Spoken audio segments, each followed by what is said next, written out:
agenda into the chat so everybody has it. And I think, this is mostly, we're going to cover, all the kind of mechanical things tonight. I don't know that we have any other agenda items.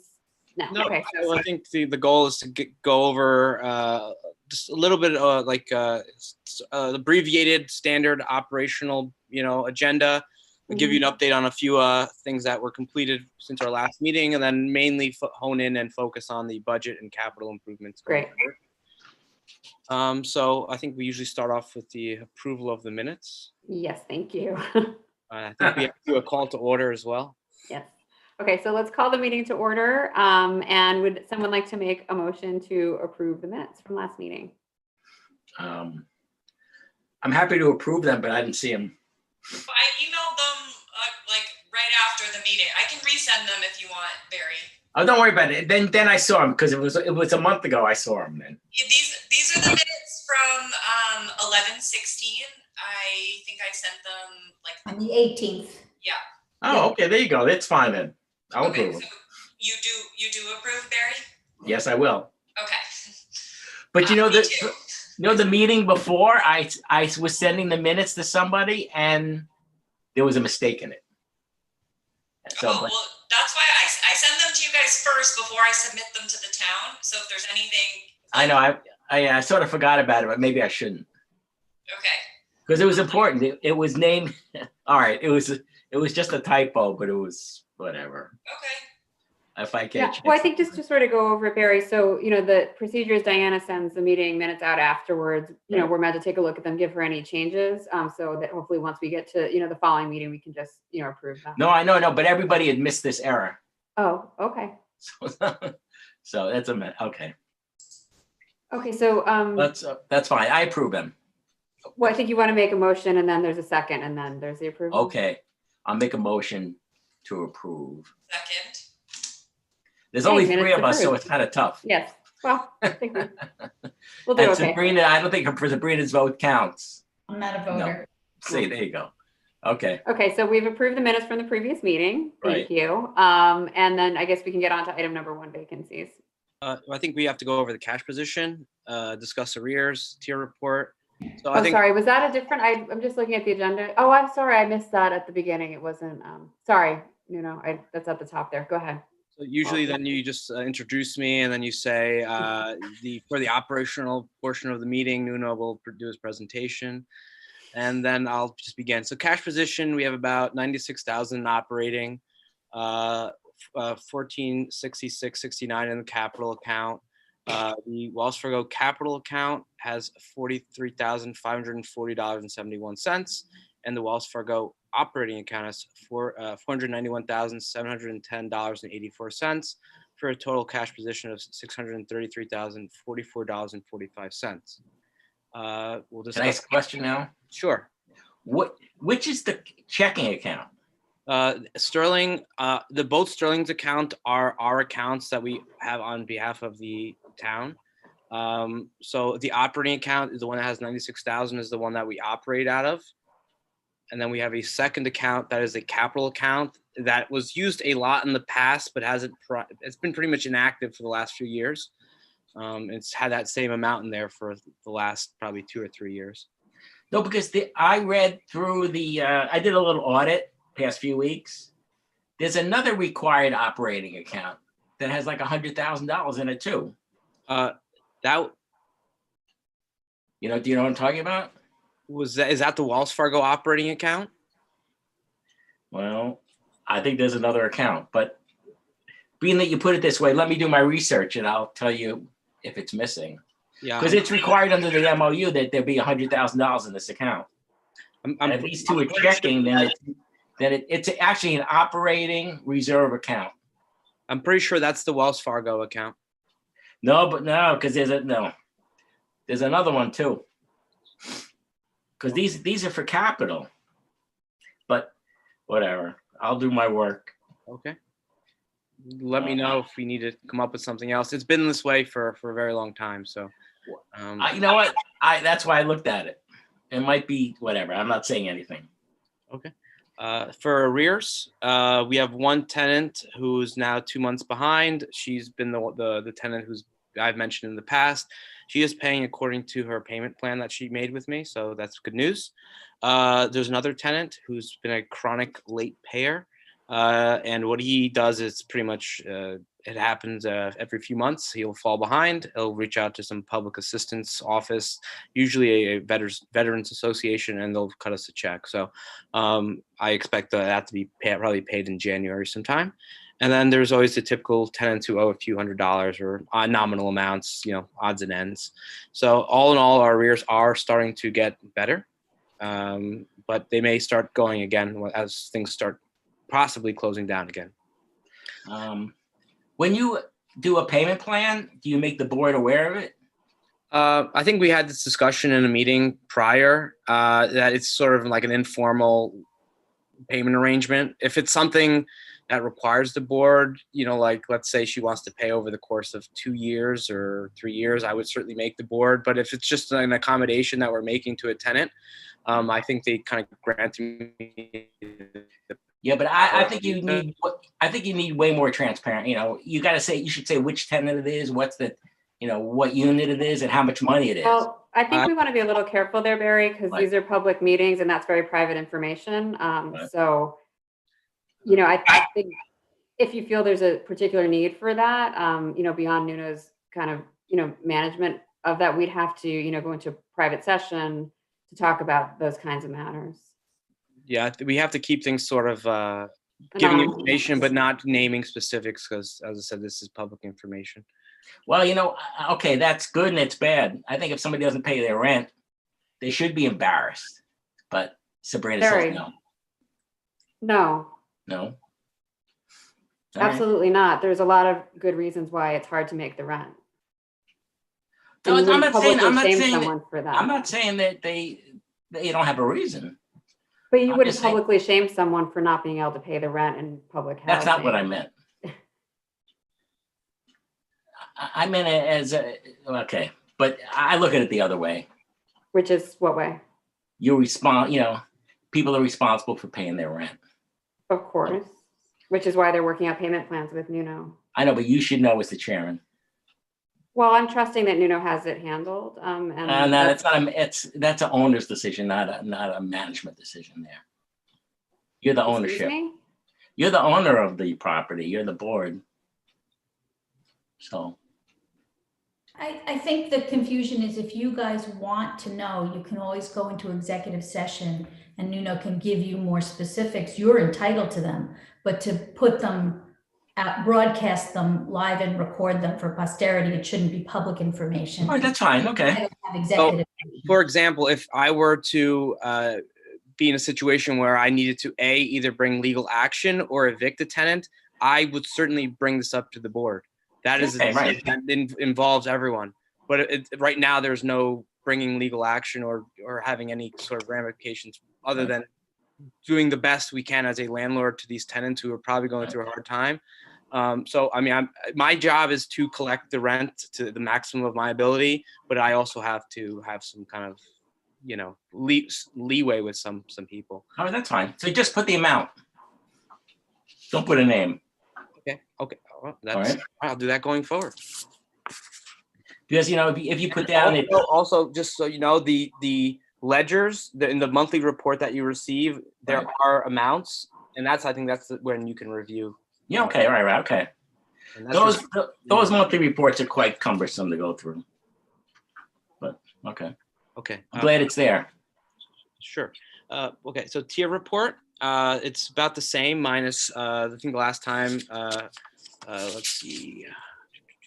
A tenant in tier. Let me see here. Tenant in tier 5 moved out. She was a long-term tenant, one of our original tenants from back in '92. She was actually one of the original ones, has moved out. So as you can imagine, over those years, her apartment is in very bad disrepair, and she was elderly.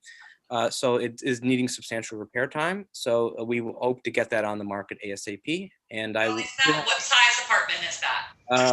I think it's a 1-bedroom with loft. I'll just confirm it now. Okay. That's number 112? Yes. Okay, obviously that you put down. How much substantial repair? That's a 2.5 bedroom, and it needs probably double of the normal amount of repairs. So it needs additional painting, plastering, needs to get carpets completely redone. The insulation below the carpet needs to be done.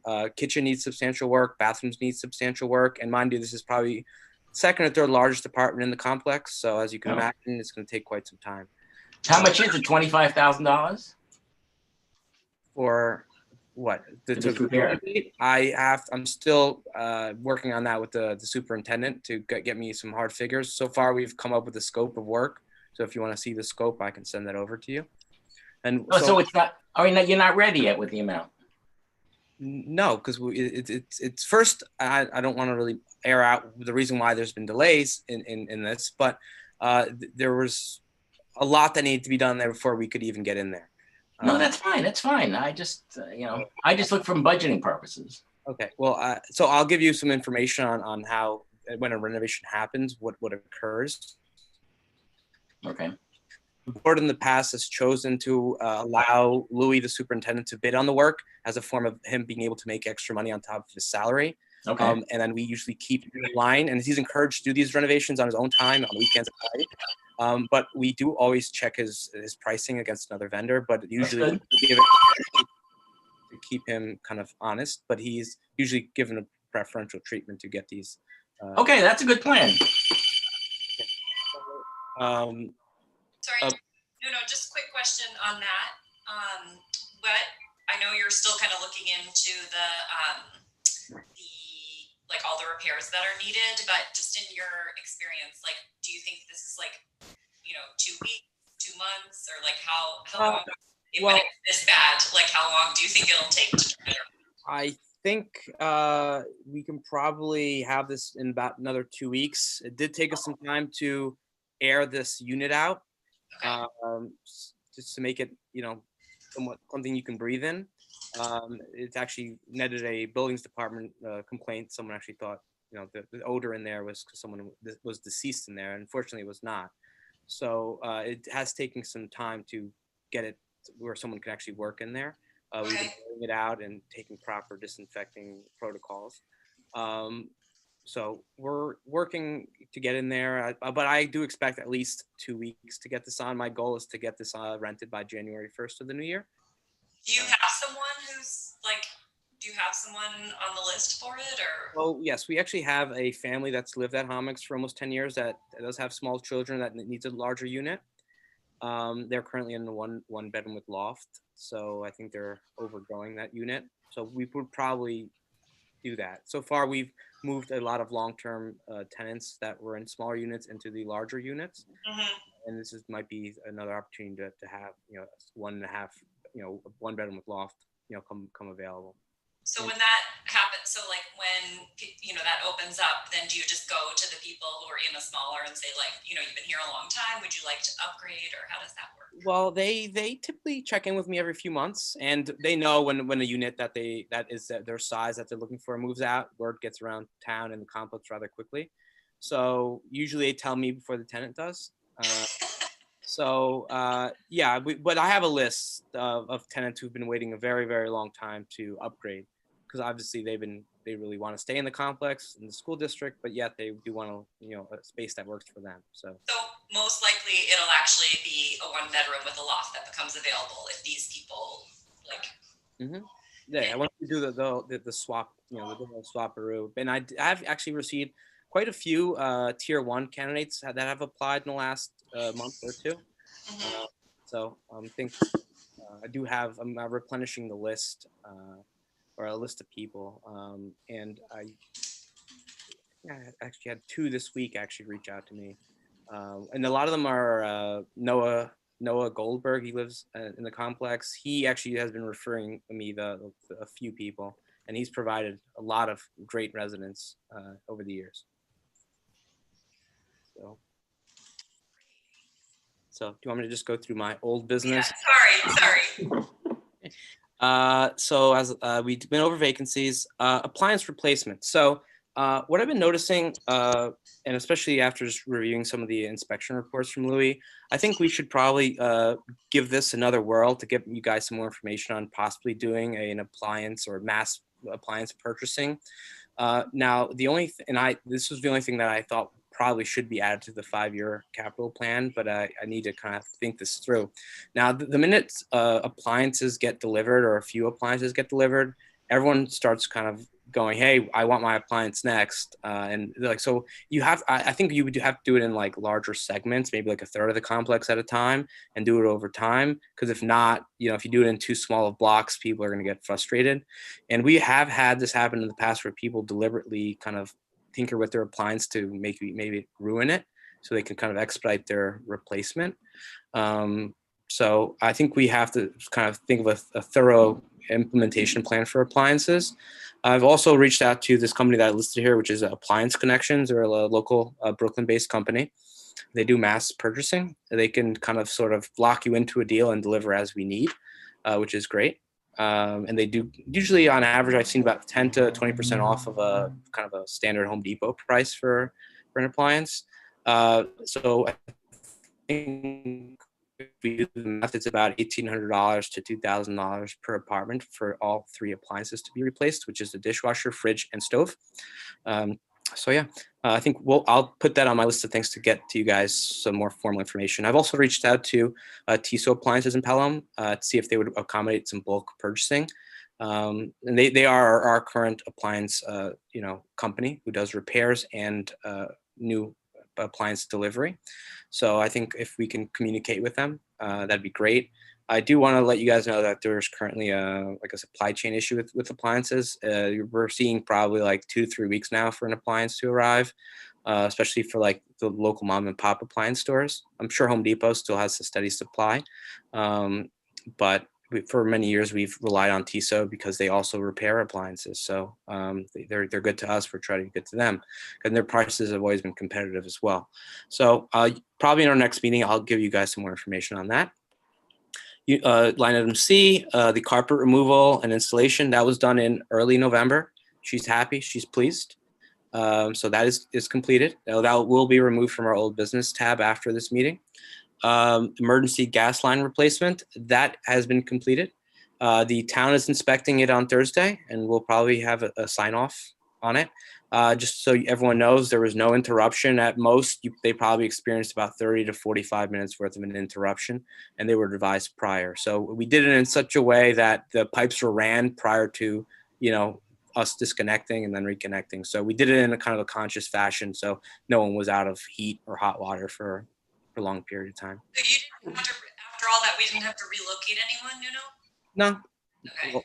Well, so the goal was to save money and not have to go through that hassle and not have to have anyone live where they don't really live now, especially during these times. So I spent some time with the plumber and just reviewing what he did at the other building. And then we were able to run all the piping from the utility closet underneath the units and then disconnect the current pipes and then reconnect and then obviously do pressure testing, and it worked. So. Oh, that's great, Nuno. Thank you for that, because I know it sounded like it was going to be a much more disruptive project. It was very stressful, but sounds like it was. Yeah, was very good, and we have had the town and Greg Comito especially. He basically helped us get this permit approved ASAP, and he's helped along the way. And they've actually came, I think, last week to see the progress that we made, and he was happy with the way things were going. So I'm happy to report, and I will send you guys like a document from the town when the permit is closed and signed off on, and that Ann Con Edison actually gives us the blue card and everything. So that would all be documented after. Great, thank you. The annual apartment inspections, which typically happen from October 1st till around now, those are fully complete. I'm still going through them with Louis in regards to certain things that need to be done. There's a lot of pipes underneath sinks and et cetera that need to be changed out. So I'm kind of creating a work list for him. In coordination. Sorry, were there any like big surprises or just kind of annual wear and tear that you were just like out of the norm that you saw? Annual wear and tear. That's why we do this kind of on a yearly basis, to make sure that we're not surprised or nothing's really going downhill. And for the most part, a lot of the apartments are in good condition. A lot of people treat them with respect. So there's nothing that's a major surprise. And usually around the apartment inspection time, we use Al Corelli, which is our boiler tech. Yep. We went into all the units, and there's probably only one or two boilers that he needs to come back on, just minor service. But all of them in general are in good condition. There's no major kind of red flags at this current moment. How many boilers are there? There's one boiler and hot water unit per apartment. They're high efficiency units. They're usually in a utility closet in every apartment. Oh, each one has gas blown out. Yeah. Hot air. Yes. So they're called Munchkin units. All right. So the parts are very difficult to find. They're not really reliable. That's why we have to do a yearly service on them. And Al is actually, he hoards parts for our particular units. So he's always has them in stock. So happy to report that's completed. He finished this week. There's one or two remaining units that I give him a hard time every year. So he's now fully complete. And he did give me an invoice to pay. So you don't anticipate replacing the Munchkins? Being that it sounds like they're very old. As of now, no, which is good news. I think in an email I sent out, I kind of listed the history of these Munchkin units. Right. They're done in 4 phases by 4 different vendors. So we can certainly locate which ones are the oldest ones, and even those are still running in good condition. Okay, so there's no direct replacement for the Munchkin. The company, which I believe is HEG, makes a similar product that we can sort of kind of figure out what to do, but that's probably going to need an engineer to figure out what's a comparable replacement. But the goal is, that they work and it's a small space and etc. So, okay, interesting. You're just keeping them going. Well, I think that's important. I know it's important to keep it going, but it's important to keep going without replacement. Correct. Yes. So. The ejector system, power backup, I believe we're just waiting on the unit itself. All the wiring was fixed. I gave them a deposit, so they ordered it, and that should be in very soon. There's a delay on getting it, but I've been working with T&G Electric, which is our house electrician, to make sure that it comes in as soon as possible. Crawl space venting, which is, go ahead. Sorry, what's the timeline? Because we're a bit exposed until that comes in, right? The old one is super janky, so do we know the timeline on that? George from T&G says it would be around this week, okay. But we still don't have it, so I'm going to keep pressuring him. Okay, it's imminent. No, I'm dying to get it as well. I don't want to black out in this. It's 2020. That'll definitely happen. Tell me about it. So the crawl space venting was the kind of sort of a project I mentioned to you guys. The goal was to finally figure out what to do with our vents. So I think we sort of got them all done. They're all pretty much complete as of today. 1 to 2 more get completed between tomorrow and Thursday. And then we will be fully complete. So what is happening is, it's a similar repair that the engineer actually came up with for 116, is we're basically building a styrofoam box around the existing vent, removing as much insulation as possible, and ensuring that proper ventilation goes to the crawl space. Additionally, our landscapers, in the past have filled these vents with excessive mulch, so we dug it out and kind of built a little perimeter around them, so not to let this happen ever again. And the crawl spaces were kind of scary. There's a lot of issues. There's some pipes that were either no longer connected because they rusted out. And a lot of them were not even insulated ever. So the only thing that needs to be done for this crawl space, and it came under budget. I think we were estimating about $5,000 per crawl space per building. I think they're averaging around $3,000 to $4,000, which includes, all the work. The only thing that's not included is to actually change out some of the pipes and to re-insulate. That's a whole different project.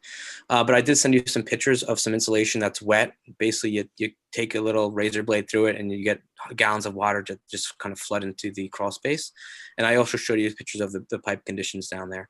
And if you remember from our previous discussions about the insulation and the way that it absorbs water and what it does to the pipes, I think it was sort of not an imminent emergency, but it was something that needed to be taken care of because we don't want another 116 incident ever happening. So we kind of caught it, fixed it, and we'll move on.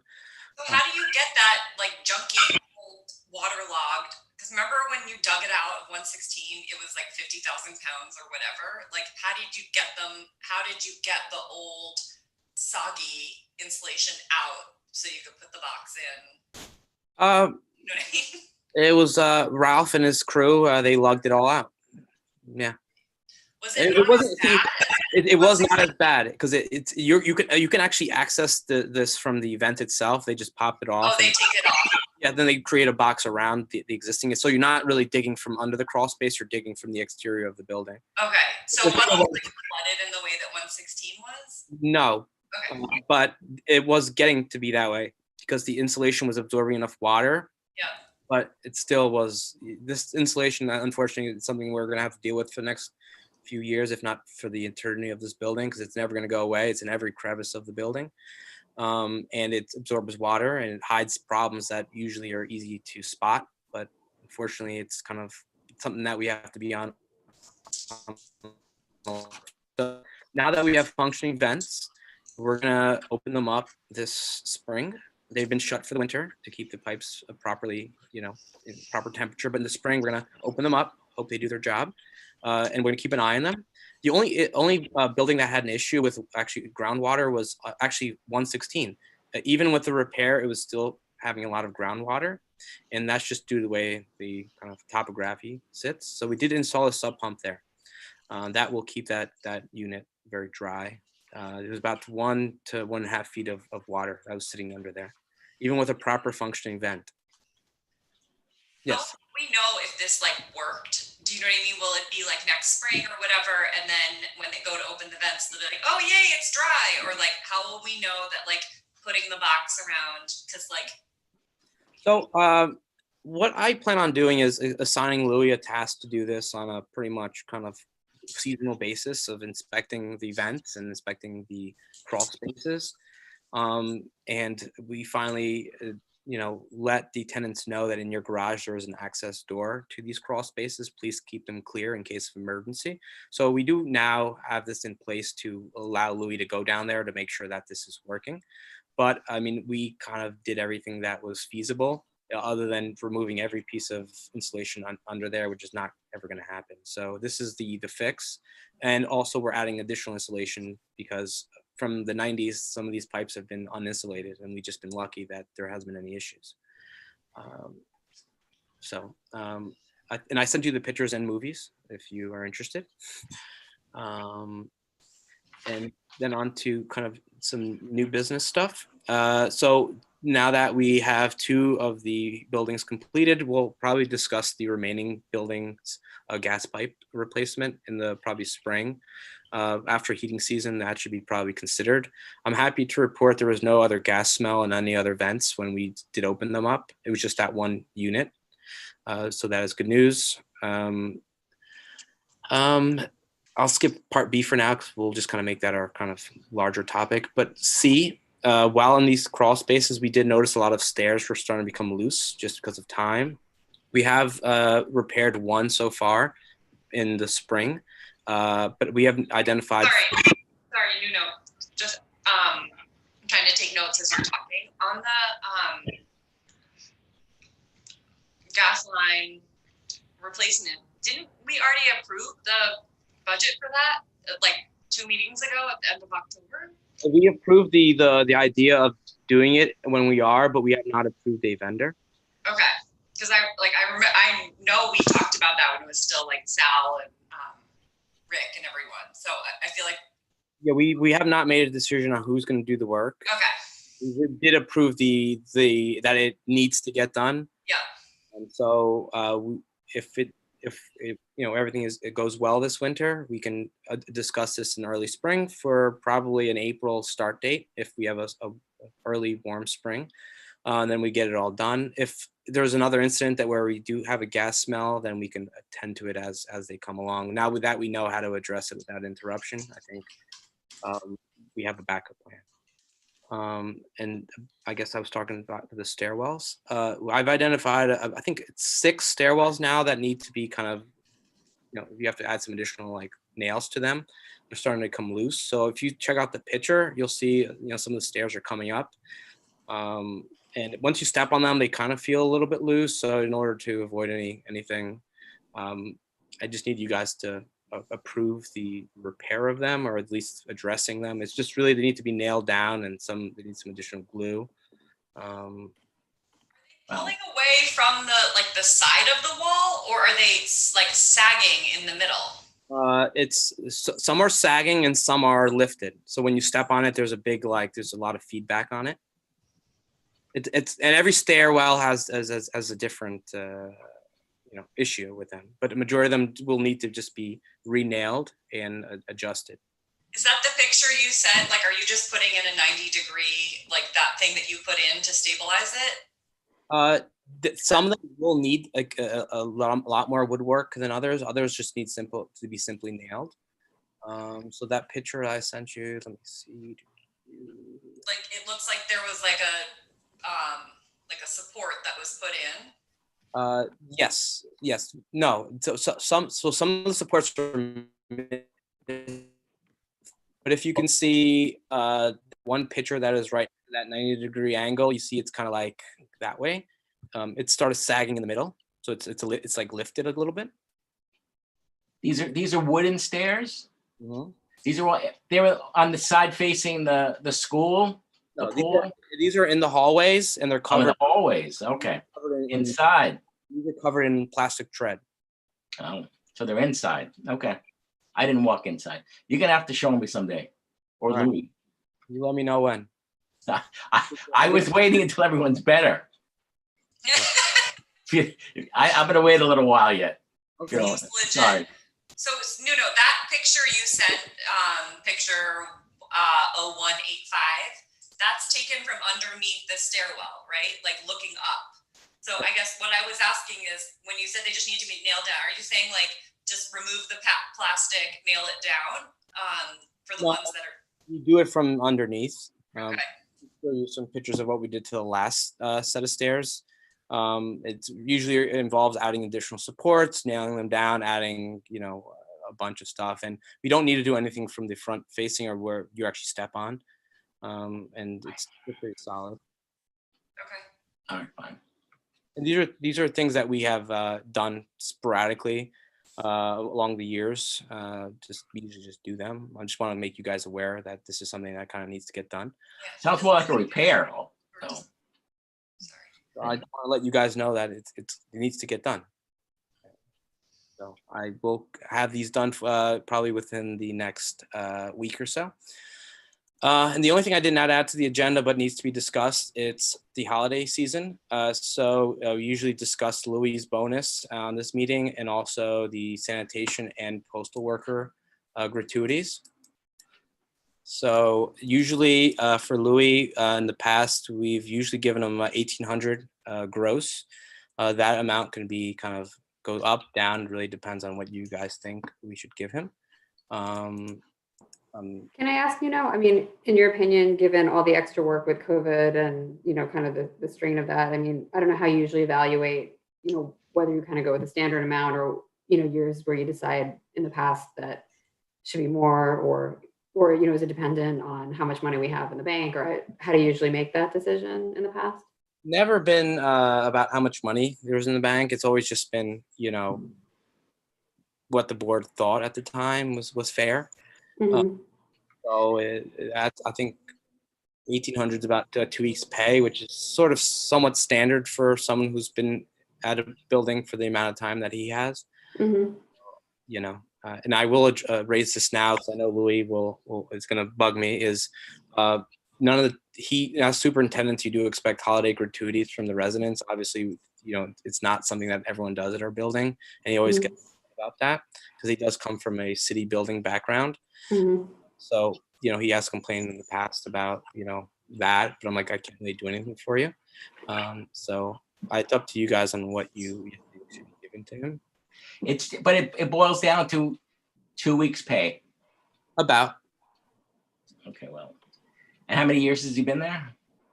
He's a little over 5. This was his 5th year. All right, well. That sounds good. It's okay. It might be a little low, but it's okay.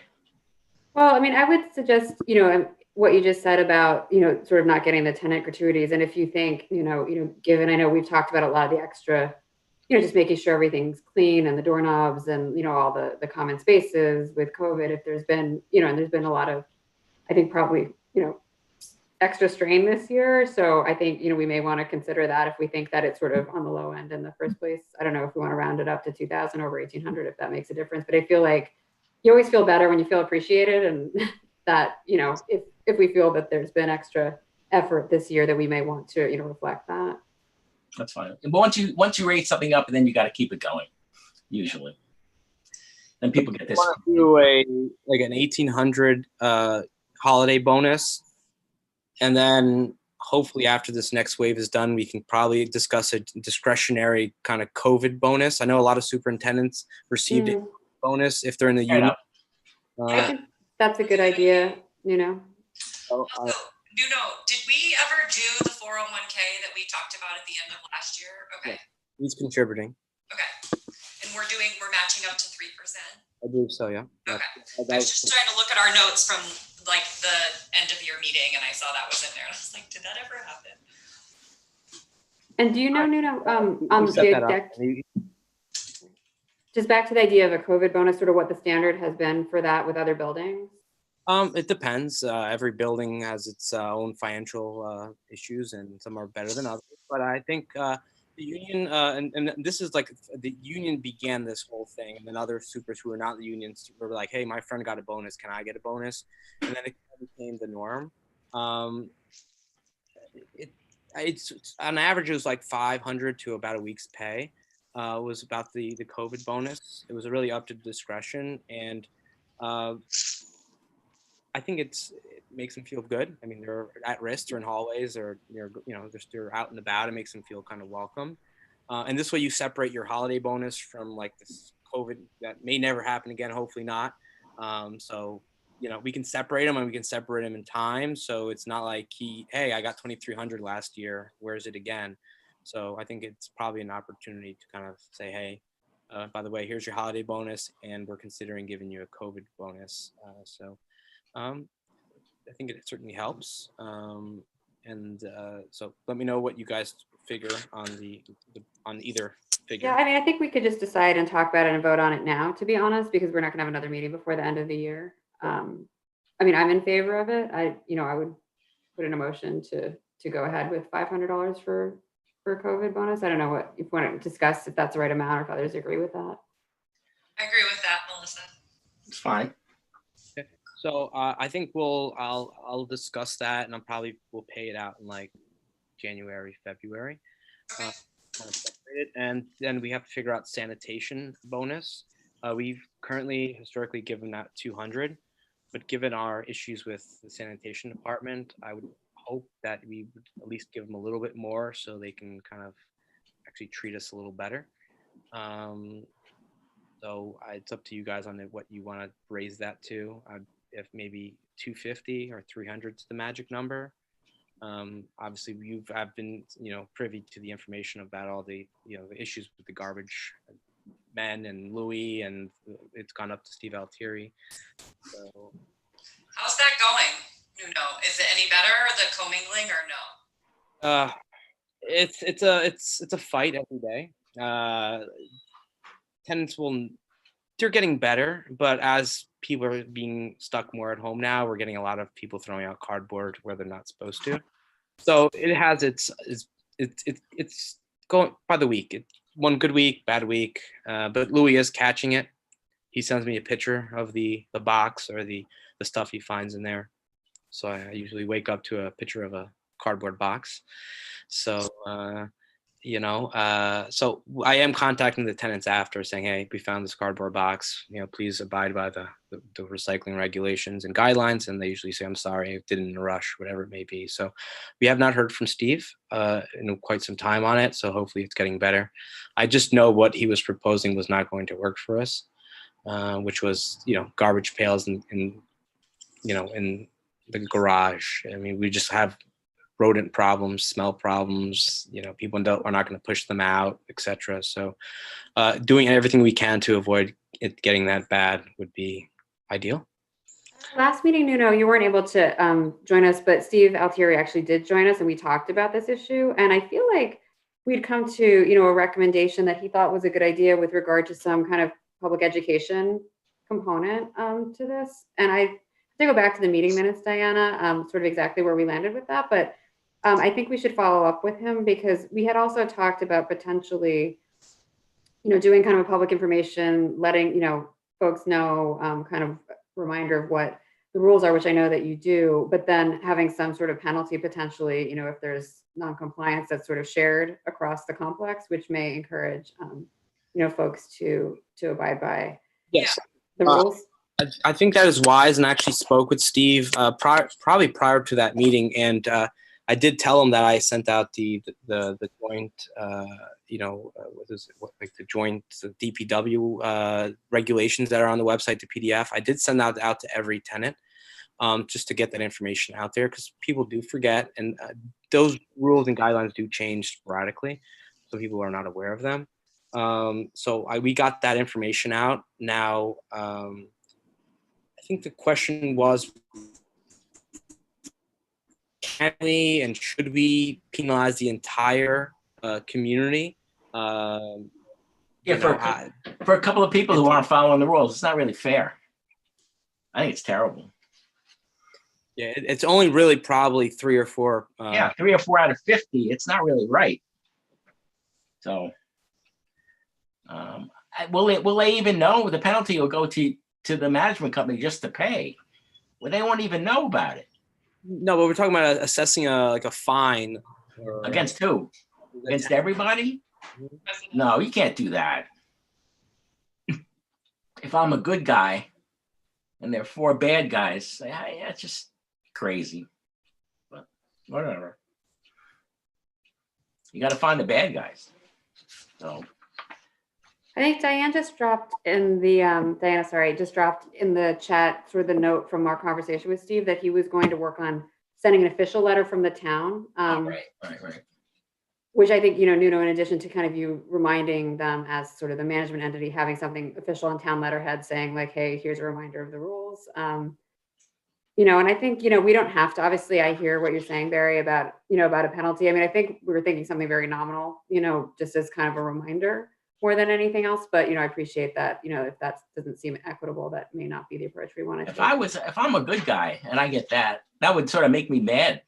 And everybody's got a lot of cardboard these days.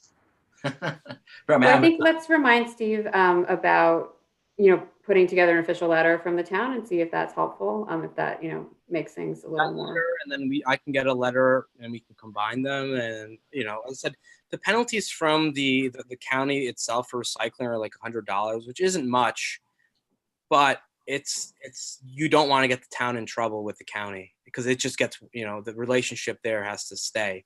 And I think that's what Steve is kind of alluding to. He doesn't want to ruin the town's reputation with the county. Sure. One community that has a few, bad apples in it. Yeah, Steve's on the board of the recycling committee and the town, whatever that thing is. So he's very sensitive to that. Well, I think to answer the original question, about the bonus for the guys who pick up the trash and wanting to smooth this over a little bit. I mean, I think an extra $100 this year for all the aggravation sounds like a worthwhile investment to me in relationship building. Okay, that's fine. Okay, and we don't make a gratuity to the post office worker. It's rotating. We've never done it, so I don't know if you guys want to do that. We've never done it in the past. No, that's not from the building. That's from each person. That's the tenant. That's a tenant responsibility. Okay. So we will just letting you know. Now I think it's time to discuss the budget and the 5-year kind of capital plan a little more in detail. And I'm so sorry. My apologies. I do have to step away for a minute, but you guys can get started and I will be right back. Why don't we wait for, I'm happy to wait for you. All right. I just need like 2 minutes. Sorry. Okay. You and I can discuss the money thing. I have my notes and I have my bank statements and I see what's wrong. Okay. Or what's under your Wells Fargo operating. There are 3 accounts there. Okay. There are 2 reserve accounts and then there's 1 operating account. That's in the MOU. The MOU says it's got to be 100 and some amount. It's $103,000 for operating expenses and emergencies. Right, And that's in the MOU. So there's two reserve accounts and there's an operating reserve accounts. I have the statements right here in front of me. Okay. So one of them's 103,000 and one of them was 375,000. Okay. Yeah, I'm And they were seeing just capital reserve AC account ending in 1092 had 109,000 in it. no 1092 has 245 and 137. Account number 3113 has 103,000. I have the statements. So Okay. Yes. Well, they're in different CDs. yeah, it doesn't matter. The requirements are by the MOU.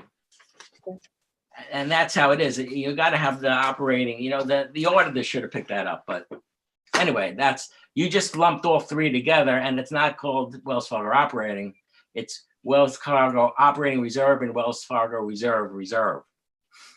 And that's where the money's going to go that's what the 5,000 goes into the reserve every month.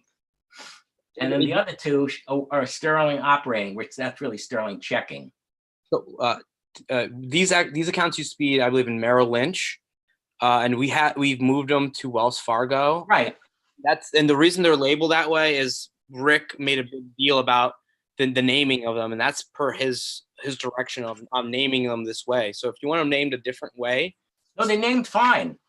It's just that your report doesn't show it that way. My which report? The cash position. That he explicitly wanted me to list them out this way. So if well, he's not right. He wasn't right on that, but okay. Trust me, I got yelled at for not having it this way. So. All right. Well, okay. But let me know what you want them listed as. I have no issue doing any adjustments. No. Well, they should just reflect what the MOU requirements are. So, and this doesn't show that at all. So. And they also should follow through the general ledger, which I was trying to trace back. And I appreciate you sending me that report. It took a long time for me to get, I got to say that. What, in the mail? Yeah, the mail took like 8 days.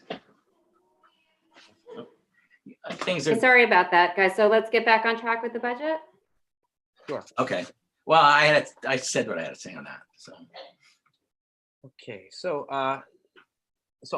what I sent last week, or I think it was over, maybe the week before that, was the budget revised to show a 5% vacancy allowance, which is allowing us a little more time in units kind of being repaired due to the recent findings in the units really not just needing paint and plaster and deep clean. They're usually requiring, some need, cabinets, some need bathroom work, etc. So we're allowing us a little bit more time. And so we did adjust those figures.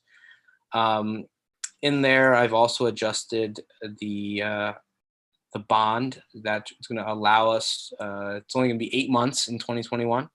So that's almost about $27,000 a month that we're saving from September to the end of the year, 2021. I included Louis' $1 per hour increased salary as of January 1st. And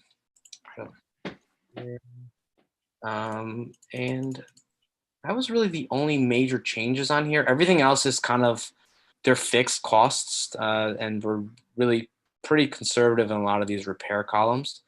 So there's really not much doing, which leaves us almost an $80,000 surplus in this budget, which is a good thing.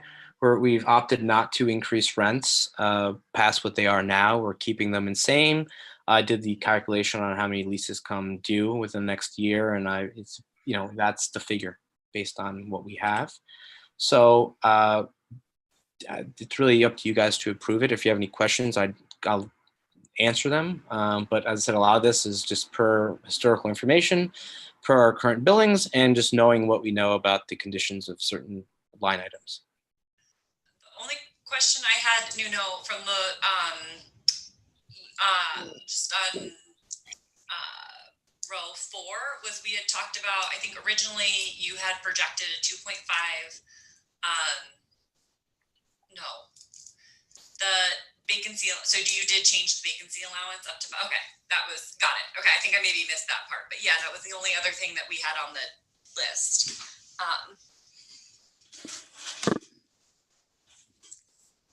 Yep, and then all the other things I mentioned were also listed to fix. Yeah. When when a lease renews, do they get any service, or is it just, do they get painting? Do they get anything? Well, historically, no. So when a lease comes due, they usually get notified 60 to 90 days prior with a new lease. It's a standard lease that we've had forever, which allows them to get a 1 or 2 year option. If they do a 2 year option, they get charged the 1 year rate the first year, second year rate the second year. So it's not like standard city lease where you sign a 2 year rate, you're paying the 2 year rate for both years. The reason why we do this annual inspection is to kind of monitor apartments that will need painting.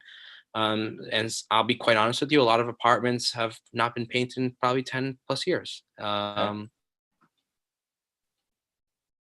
They're really not complaining, and we're really not, and they don't want paint because they don't want to move their stuff. So if we do know that apartment needs paint, we will address it then and there. We'll make arrangements. I mean, do they get it repainted white? Is there a rule like in the city where it gets repainted white? If you have a color, that may, it's going to get repainted white, and you lose your color scheme. We do have a color scheme for walls and ceilings and sills. We use a Benjamin Moore. I don't have the names off the top of my head, but they are a white-based product. Mm-hmm. We do provide the tenant with those colors, but if we do find the apartment a different color when they turn in the keys, we do take money off of their security. And FYI, we probably never held back security in 10 plus years. Majority of the people do hand back their apartments in decent condition. And we do know, due to these inspections, who has odd based color walls, like an orange, kitchen, or blue bed walls. And we do notify them prior to them moving out that, hey, you got to bring that back to white or we're going to charge you. We're going to repaint that wall anyways, but it's just kind of the principle. Okay, so there is some rules in place, standard stuff. Mm-hmm. It wasn't true for number 112. They left you a wreck. Well, she lived there 30 years. Okay, all right. Oh, she was number 1 tenant? One of the first 3 or 4. She's ground zero. Yeah. Okay. So, and just, she's a little older and she couldn't do a lot of things by herself. So I understand why things got the way they did. But nonetheless, she was there for a very long time and she never had many major repairs on her apartment. So it was to be expected of what we got. So that's good stuff. That's a good story.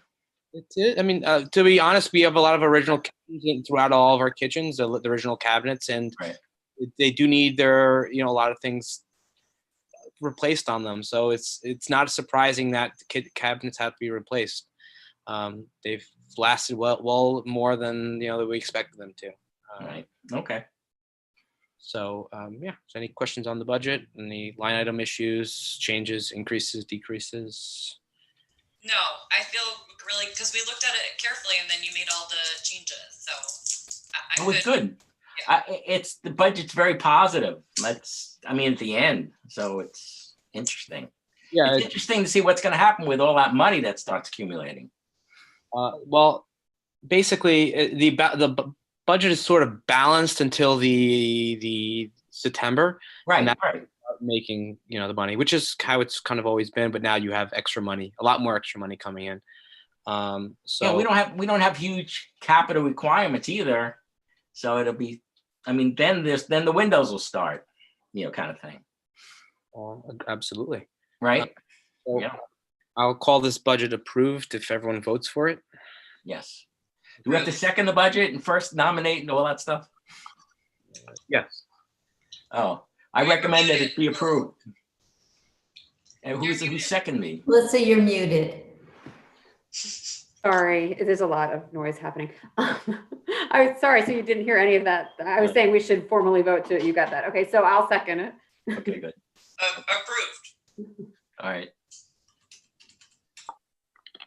That's good. I think it's a terrific budget based on the debt service is going to be paid off.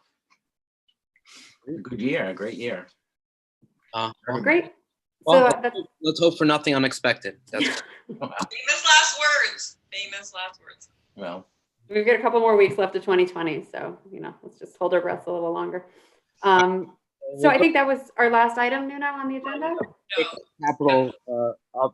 This is Capital. Sorry. got an email. I think it was on November 15th about a timeline and sort of like discussions and figures to keep in mind and kind of how we plan on achieving all of these items. Now, 2020 year end. So essentially, I included the gas pipe replacement. That's been done. The vent project came in under budget, and we didn't need as many sump pumps as expected. So that is pretty much completed. And the backup power for the pump system is underway, still underway. It's almost been a month since that email. And that will be completed. So we will have achieved all of our year-end 2020 items. Now we'll kick off 2021, which is the gas pipe replacement for all the other buildings that have not been addressed yet. And then the masonry projects. How many buildings, how much, are there 5 buildings to do or 5? How many are there to do? 5 buildings left. 5 buildings left? Okay. Mm-hmm. So in the late spring, after the gas pipe or concurrent with that project is the masonry project. Now, if you walk around the complex, all in all, the masonry in decent condition, although some of the handrails are starting to rust and a lot of them are becoming sort of detached. Nothing dangerous, but it's something that we want to prevent. I think that's a project that we kind of have to sort of take on. So that would kind of recap the end of the spring. Now the summer is. Sorry, Nuno, I'm sorry. I'm like, are you looking at the bottom of the sheet that you sent, whatever it was, like 2 weeks ago, below the capital, like that starts on set 70? Because I'm trying to follow. It looks like I'm like, where is he looking at this from? Email on Sunday, November 15th at 5:48 p.m. Okay, let me. It's listed budget spreadsheet, and it was my response to a question of how, because I guess the board sort of wanted like figures and how are we going to pay for it and like where does the money come from, and then so I kind of laid it all out. Budgets for, okay, just give me 1 second then, because I was looking at the wrong thing.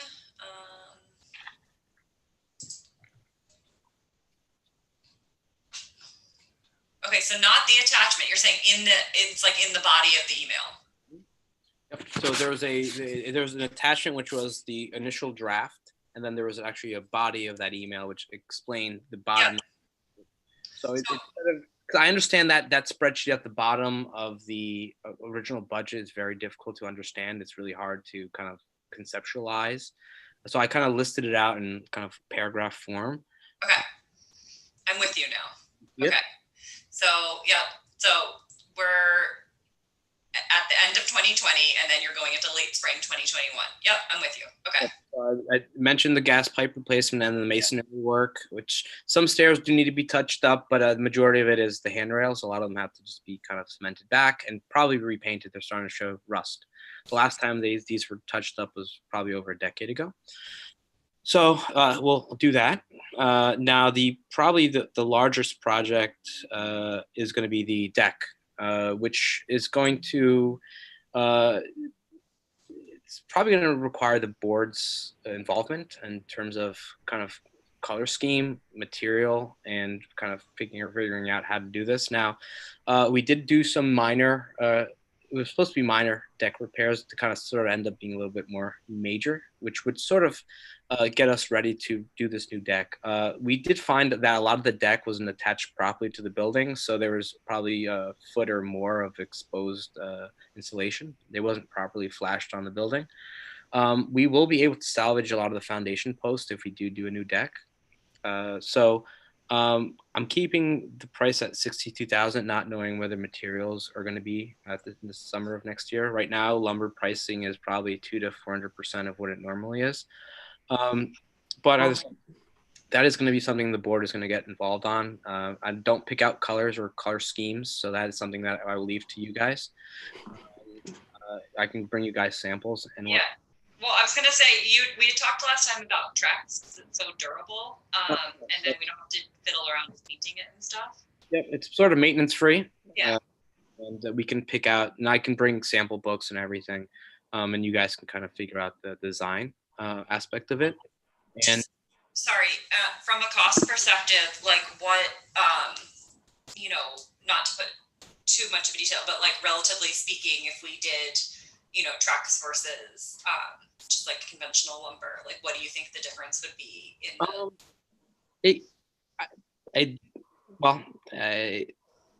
the composite stuff is a little bit more, I would say, into about amount more, but you don't have any maintenance on it, so you're not painting it every year or two.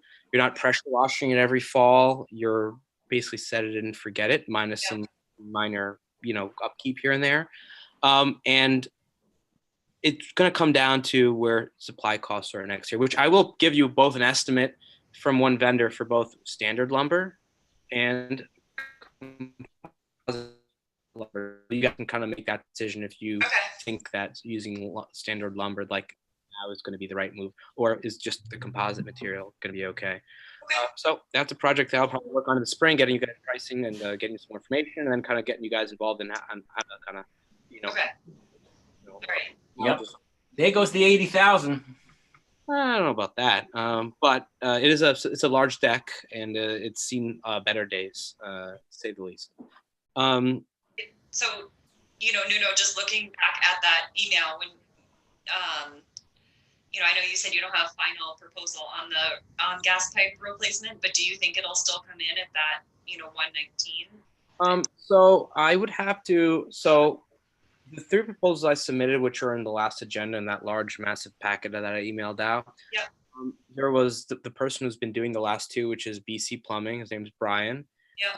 And then there's Thor, and then there's Citron. Now, Citron came well above and beyond any vendor, so I would not consider them for a reprice, but I would reprice those 2 and then bring on another plumber just for a summer, like a spring refresh, because people, so they don't expect, you can't expect the vendor to honor a price 6 months later. Right.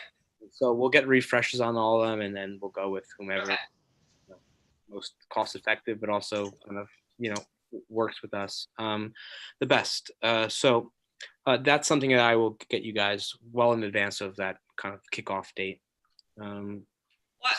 Sorry, just to I want to dwell on this just because it's like such a big deal, but the timeline, why would we wait until, why wouldn't we get started on it? Is it weather dependent, or I know it's a pain in the butt to work in the cold, but is there any other issue that would prevent us from addressing it right away? Well, are you on the gas pipe issue? Yes. Yeah. Okay. All right.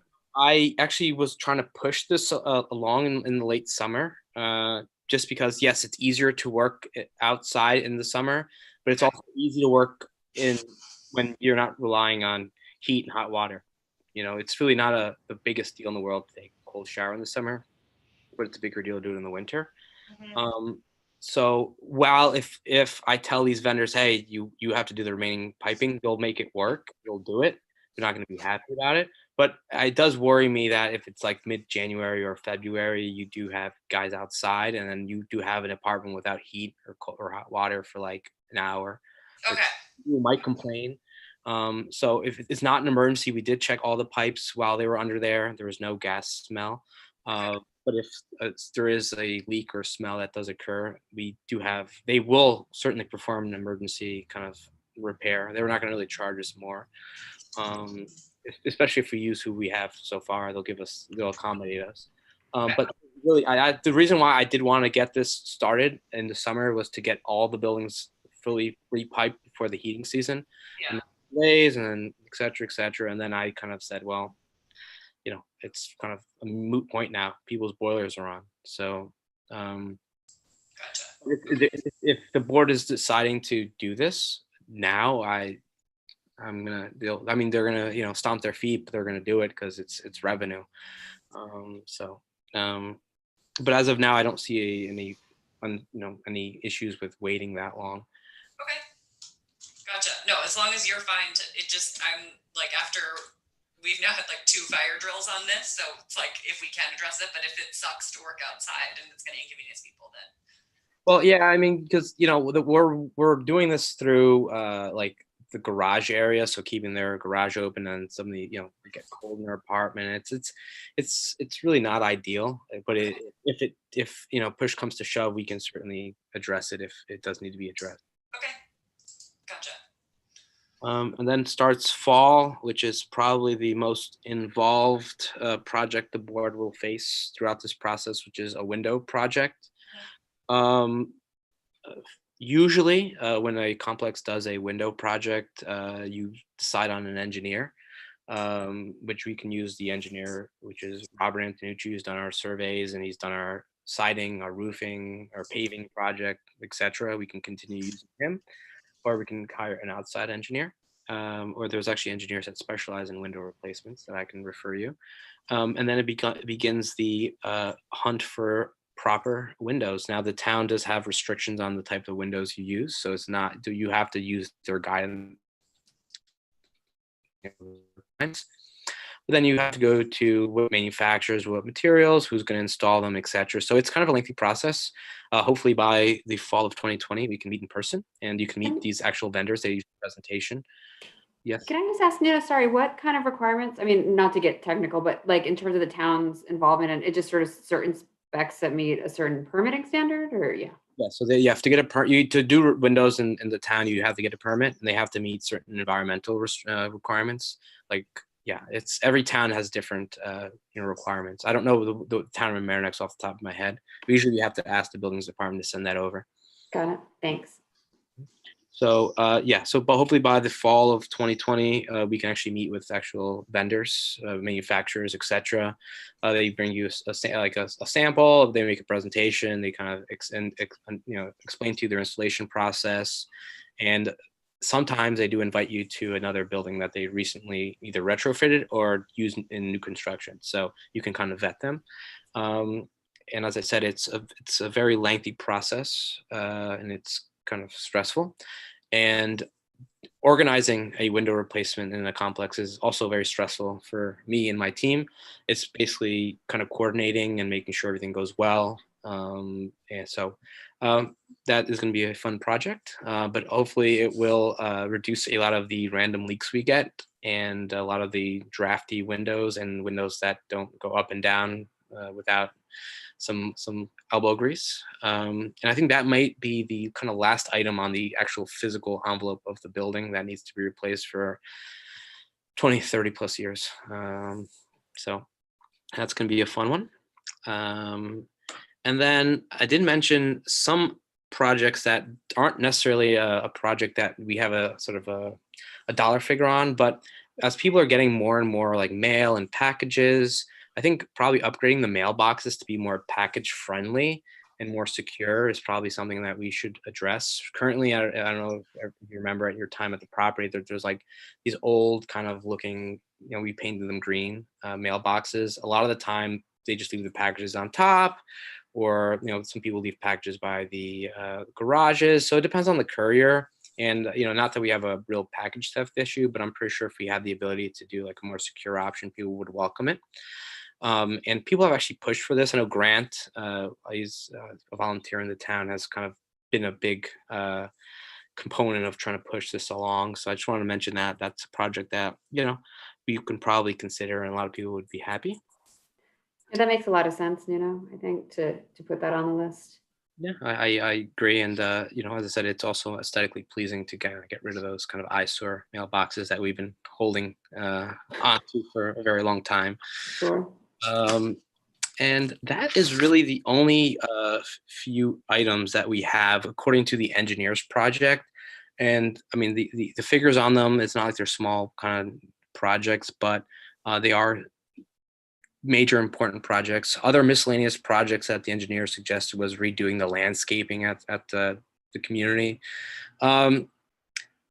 I think with the new landscaper that we've had now, this is the second year with him. I think the landscaping and curb appeal of the property did look a lot better, minus the on one side we did have a sprinkler issue for about 2 weeks, and it did grow back towards the end of July, August. So, but I think we're doing a better job.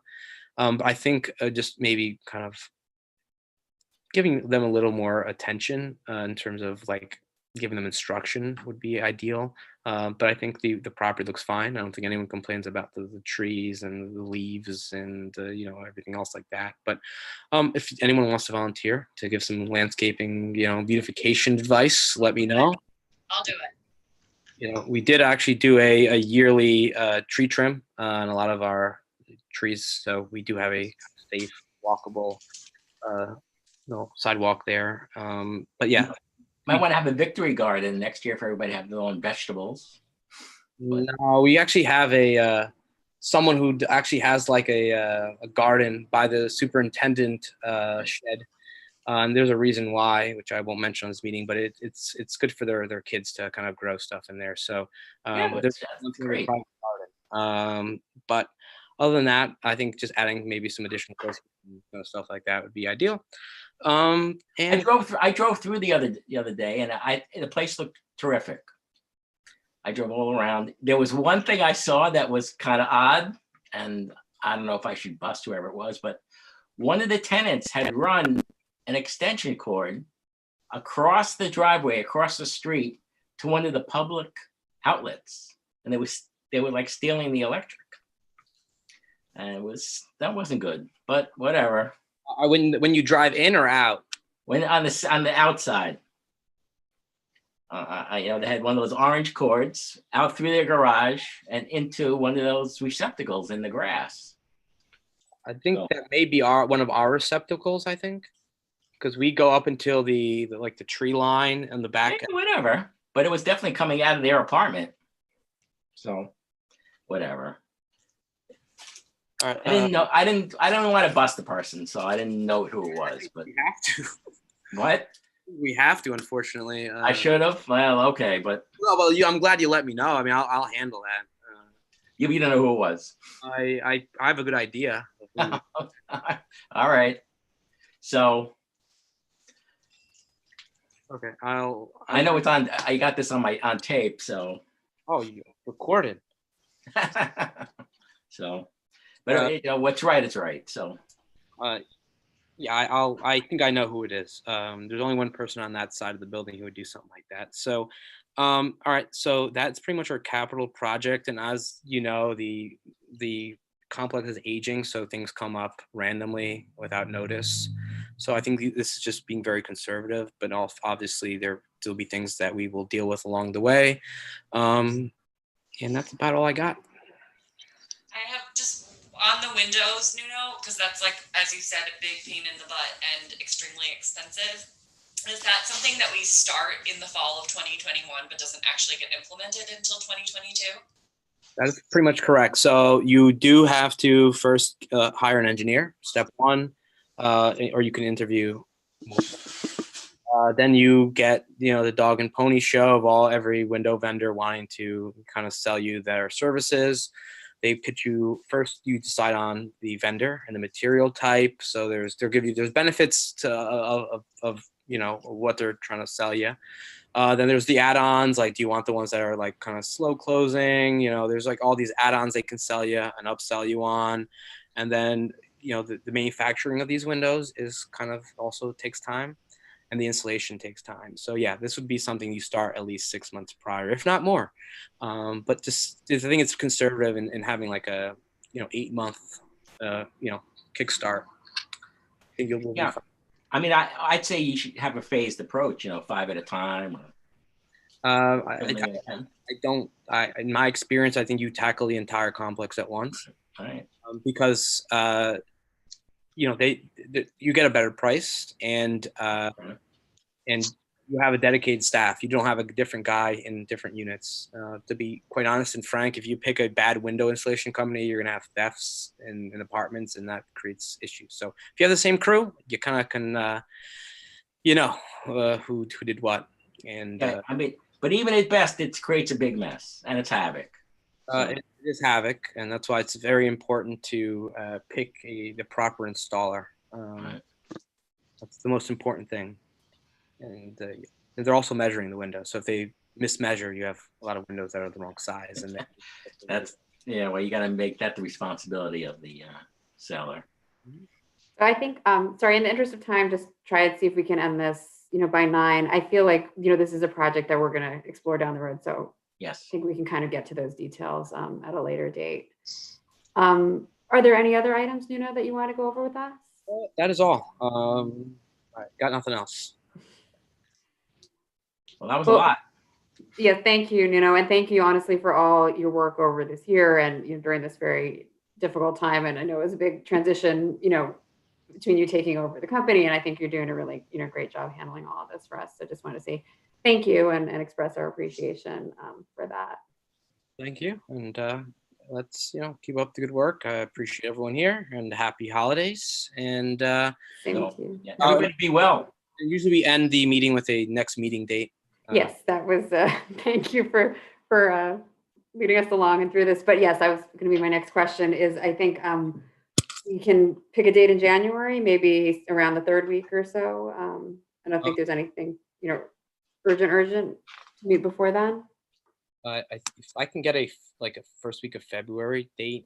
Sure. January. I think that's fine. First month. Sabrina, I feel like your schedule with night meetings is a little more crowded than some of ours. Do you want to tell us what dates work for you that week? The week of February 3rd? Yeah, the week of February 1st. February 1st, I mean. So far, I have a town board meeting on Wednesday. Otherwise, any night is your night. I would suggest Tuesday or Thursday. I kind of like to stay away from Mondays and Fridays, obviously. Thursday, I can do Tuesday. Tuesday, the 2nd? Yeah. Sounds good. Tuesday the 2nd at 7:30. Okay. We have to second that and vote on it, or is it just that? It's just setting a meeting date. Okay. Melissa, do you want me to set that up with LMC or? That would be great if you don't mind, Diana. Appreciate that. Okay. And may I just say, you guys all appreciate Nuno, as do I, by the way, Nuno, but I am very grateful that all 3 of you stepped up, and the town appreciates it as well. So thank you. Okay. And thank you, Sabrina, for being our liaison and participating with us. And really, I think it's obviously crucial that we have a good connection with the town board. And I think you're a great person to have with us on the Housing Authority board. So thank you. There you go. All right. Thank you, guys. All right. Thank you so much. And we will see you all after the new year. And Godspeed to all of us. And happy holidays. And everybody stay safe and healthy. Thank you. Thank you. Signing off. Over and out. Thank you. Good night.